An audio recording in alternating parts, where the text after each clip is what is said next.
একজন auto driver লক্ষণ নিজের অটো নিয়ে শহরের দিকে যাত্রী আনতে যাচ্ছিল। ঠিক তখনই সামনে পুলিশের ব্যারিকেডে ৫ জন পুলিশ দাঁড়িয়েছিল, আসা যাওয়া করা লোকদের থামানোর অপেক্ষায়। কারণ সকাল থেকে এখনও তাদের হাতে একটি মুরগাও ধরা পড়েনি।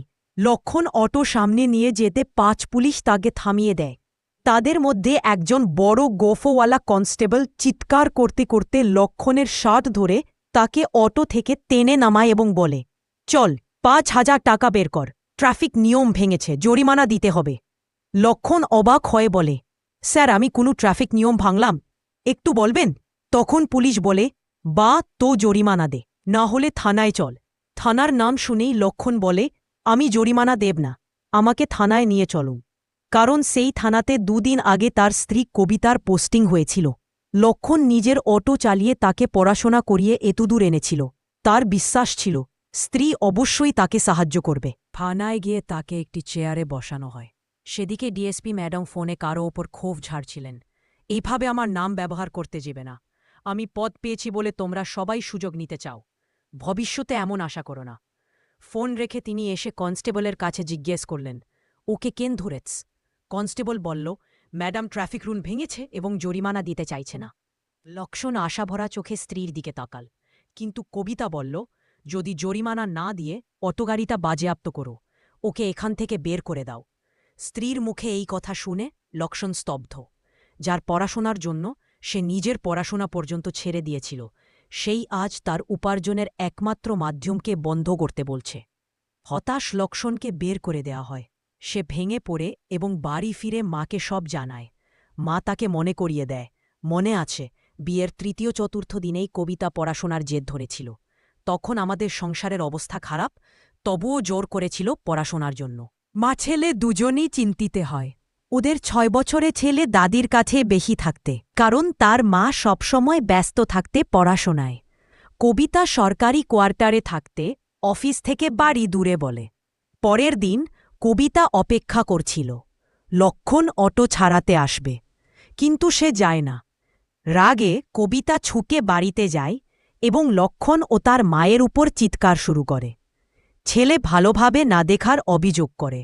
লক্ষণ বলে, এতদিন এই ছেলেকে মাই মানুষ করেছে, তুমি কিভাবে বলো আমরা সামলাতে পারি না? কবিতা রেগে বলে, তুমি অটো নিতে কেনে এলে না? লক্ষণ শান্তভাবে বলে, সেদিনেই তুমি বলতে পারতে যে অটো বাজেয়াপ্ত না করা হোক, আমি কোনো দোষ করিনি। কবিতা গালিগালাজ করতে থাকে এবং শেষে ছেলেকে নিয়ে নিজের কোয়ার্টারে ফিরে যায়। কবিতার বাবা মা ঘটনাটা জেনে তাকে বকাঝাকা করে। কবিতা অহংকারে তাদের সঙ্গ ছিন্ন করে। ভাইকেও উল্টো সিধে বলে। সময় যায়, কবিতা বাড়িতে ফুল টাইম মেড রেখে ছেলের দেখাশোনা করায়। একদিন মেড ছেলে নিয়ে বাজারে আসে। সেখানে দাদির সঙ্গে ছেলের দেখা হয়।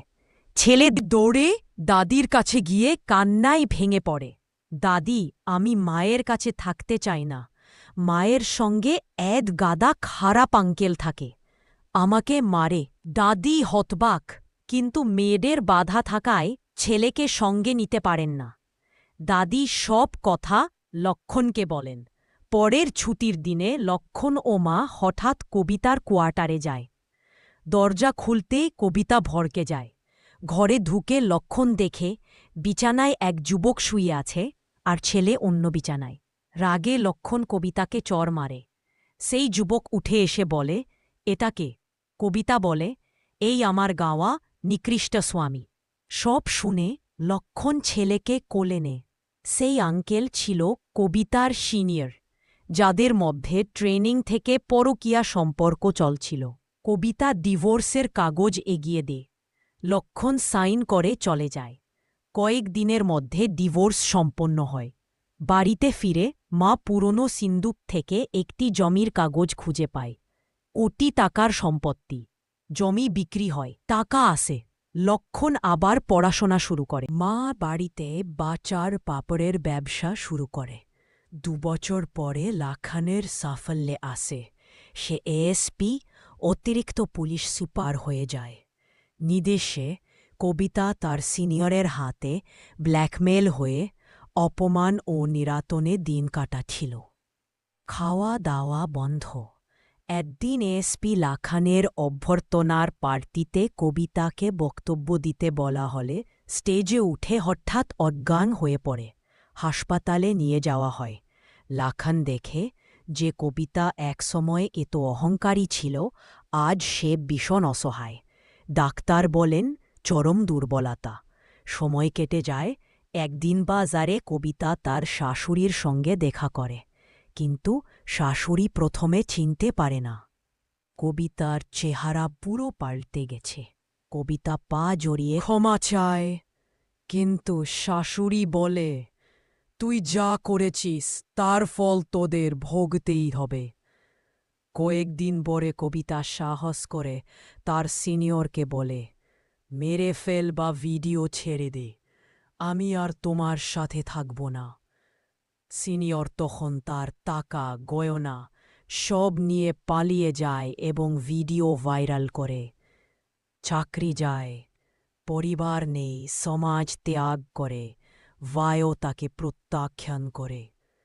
অসহায় কবিতা লাখনের বাড়িতে যায়, কিন্তু লাখন দরজা বন্ধ করে বলে, আমি তোমাকে চিনি না, আমার ছেলেকে আমি রাখব।